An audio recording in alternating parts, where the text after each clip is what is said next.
হোক না 1000 মাইল দূরত্ব, জানগো আমি শুধু তোমার প্রেমে আসক্ত। ওহে নারী, সুখী হতে চাও তাহলে তোমার স্বামীর পায়ে লুটিয়ে পড়ো। তোমার স্বামী যা বলে ঠিক তুমি তাই করো।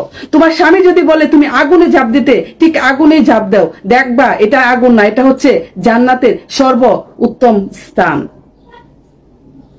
শাশুড়িকে বৃদ্ধাশ্রমে রেখে 90% মহিলা বাপের বাড়িতে গিয়ে ভাষণ দেয়, তার নিজের ভাইকে বলে, ভাই রে, মাকে কখনোই অবহেলা করিস না, কারণ মায়ের পায়ের নিচে তোর জান্নাত।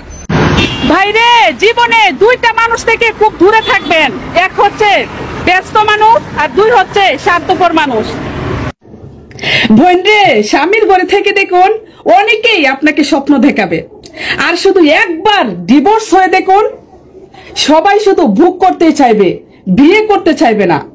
বোনরে, একটা কথা সব সময় মনে রাখবেন, 10 মিনিটের দায়িত্ব সবাই নিতে পারে, কিন্তু সারা জীবনের দায়িত্ব একমাত্র স্বামী ছাড়া আর কেউ নিতে পারে না। ভাইরে, লবণ ছাড়া তরকারি যেমন কোনো দাম নাই, ঠিক তেমনি একটা মেয়ের জীবনে তার স্বামী ছাড়া শ্বশুর বাড়িতেও কোনো দাম নাই।